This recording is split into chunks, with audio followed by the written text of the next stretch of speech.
Я полюбил ее за то, как она говорит, что она говорит, и как на меня смотрит, как она так виртуозно делает вид, что она в рекламе.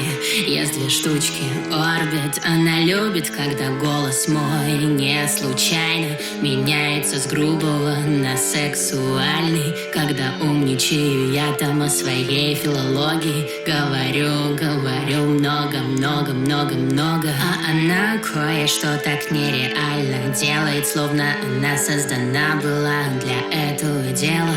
И она мне говорит с ее любимой интонацией: я чувствую твой дрожь своими пальцами. Я люблю, когда она меня чешет. Это мой самый нереальный фетиш. Но мало кто знает, что правильно фетиш. Но ты все равно чеши меня, чеши. Ты чеши меня, чеши. Я почешу языком, а ты просто чеши.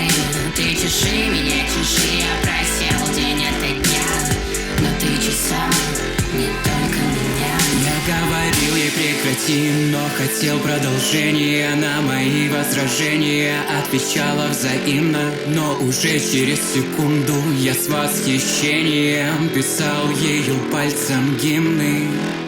И я глупо поступал, ведь это неправильно быть сотым единственным в ее компании. И бездумно продолжал наши встречи несносные, и домой возвращался грустный и весь расчесанный. Но она это так нереально делает, словно она создана была для этого дела. И она мне говорит ее любимой интонацией: я чувствую твой дрожь своими пальцами. Я люблю, когда она меня чешет.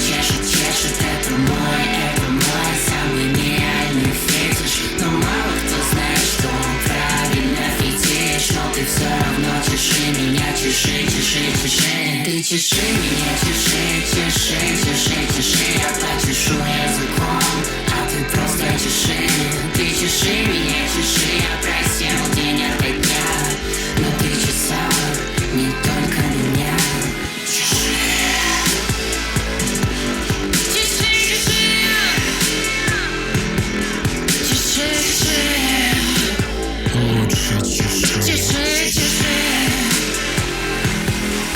Я люблю, когда она меня чешет. Это мой самый нереальный фетиш. Но мало кто знает, что он правильно фетиш. Но ты все равно чеши меня, чеши. Ты чеши меня, чеши. Я почешу языком, а ты просто чеши. Ты чеши меня, чеши. Я просел день ото дня, но ты чесала не только меня.